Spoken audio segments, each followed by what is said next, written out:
बाल हनुमान के प्राण क्षीण हो जाने से संपूर्ण पृथ्वी में प्रलय का वातावरण छा गया। ऐसा होने से हनुमान जी की माता अंजनी की पीड़ा ने सभी का हृदय झकझोर दिया। सभी देवी देवता कुपित हो उठे और समस्त पृथ्वी पर विनाश मंडराने लगा। लेकिन ऐसा क्यों हुआ और क्या है इसके पीछे की संपूर्ण कथा, आइए जानते हैं।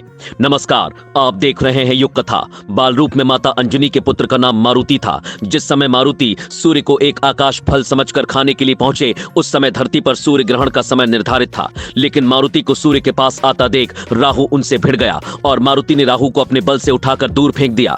राहु की अनुपस्थिति में सूर्य ग्रहण अपने निर्धारित समय पर न हो सका, जिससे धरती पर सभी को बड़ा आश्चर्य हुआ। राहु कांपता हुआ देवराज इंद्र के पास पहुंचा और उनसे सारा हाल कह सुनाया। क्रोध से भरे इंद्रदेव वहां पहुंचे। पहले इंद्र के वाहन ऐरावत ने मारुति को रोकने का प्रयास किया और फिर स्वयं इंद्र ने, लेकिन वे दोनों सफल न हो सके। एक बच्चे से परास्त हो जाने पर राहु ने इंद्र का उपहास उड़ाया। इंद्र ने विवश होकर मारुति पर अपने महान वज्र का प्रहार किया। इस घातक प्रहार ने बालक मारुति के प्राण हर लिए और वे धरती पर जा गिरे। इसी बीच माता अंजनी को मारुति के मित्रों से यह पता चला कि वह सूर्य को फल समझकर खाने के लिए गया है। इससे महल में हाहाकार मच गया।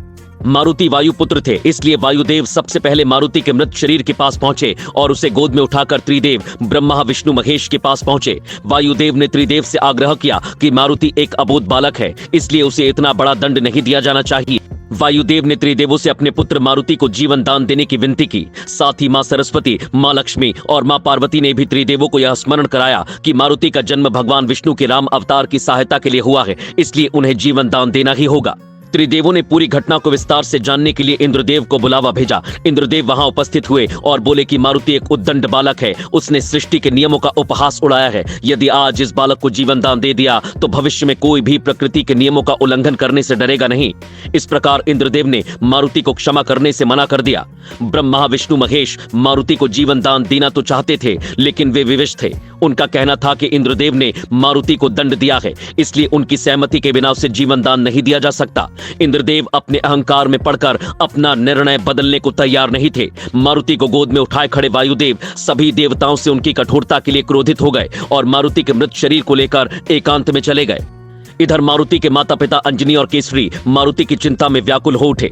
पीड़ा से भरी माता अंजनी ने महादेव की आराधना करना आरंभ कर दिया। माता अंजनी की पीड़ा से भरी हुई पुकार ने सभी देवी देवताओं को व्याकुल कर दिया। भूदेवी भी माता अंजनी की पीड़ा सहन न कर सकी और क्रोध पूर्वक उन्होंने सृष्टि का विनाश करना आरंभ कर दिया। भूदेवी ने अपने प्रकोप से सृष्टि में महाप्रलय की शुरुआत कर दी। धरती फटने लगी, ज्वालामुखी फूटने लगे, समुद्र डोलने लगे और चारों ओर हाहाकार मच गया। भूदेवी भी माता अंजनी की व्यथा को सहन नहीं कर पा रही थी। यह सब देख माता सरस्वती, लक्ष्मी और पार्वती त्रिदेवों के पास पहुंची और उनसे बारंबार मारुति को जीवन दान देने का आग्रह किया, लेकिन इंद्रदेव के अहंकार के आगे सभी विवश थे। त्रिदेवियां भी एक मां की पीड़ा से व्याकुल हो उठी। उन्होंने त्रिदेवों के समक्ष अपना क्रोध व्यक्त किया। मां सरस्वती ने पूरे संसार से ज्ञान को हर लिया। सभी ग्रंथों से ज्ञान लुप्त होने लगा।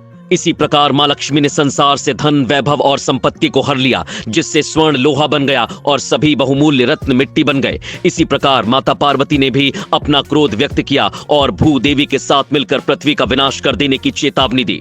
उधर वायुदेव भी अपने वायुपुत्र की मृत्यु के दुख से उभर नहीं पा रहे थे। त्रिदेवों से कोई सहायता न मिलने पर वायुदेव का क्रोध बढ़ता चला गया। वायुदेव ने संसार से वायु का हरण करना आरंभ कर दिया। इससे सभी निर्दोष प्राणी काल के गाल में समाने लगे। वनस्पतियां मुरझाने लगी, श्वास लेना असंभव हो गया। स्वयं इंद्रदेव की पत्नी शची ने भी उनसे मारुति को क्षमा करने का आग्रह किया।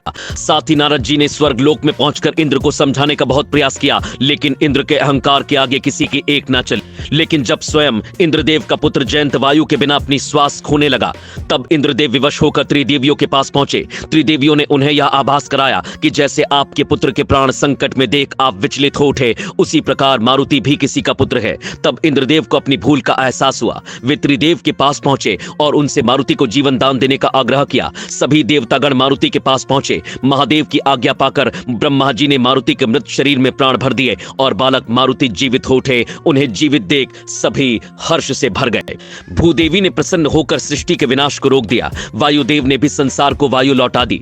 त्रिदेवियों का क्रोध भी शांत हो गया। मारुति ने सर्वप्रथम महादेव को प्रणाम किया और महादेव ने उन्हें अत्यंत बलशाली होने का आशीष प्रदान किया। ब्रह्मा जी ने मारुति को इच्छाधारी रूप धारण करने का वरदान दिया। सूर्यदेव ने मारुति को अपने तेज का 100वां भाग वरदान के रूप में प्रदान किया। वरुणदेव ने मारुति को जल से सुरक्षित रहने का वरदान दिया। अग्निदेव ने मारुति को कभी अग्नि में ना जलने का आशीर्वाद दिया। कुबेर ने मारुति को युद्ध भूमि में कभी पराजित ना होने का वरदान दिया। यमराज ने मारुति को सदा निरोगी रहने का आशीर्वाद दिया। विश्वकर्मा ने मारुति को संसार के सभी अस्त्र शस्त्र से सुरक्षित रहने का वरदान दिया।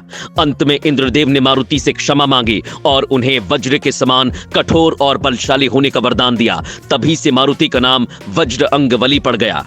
साथ ही इंद्रदेव के द्वारा मारुति की ठोड़ी पर प्रहार किए जाने से मारुति को हनुमान के नाम से भी ख्याति मिली, क्योंकि ठोड़ी को हनु भी कहते हैं।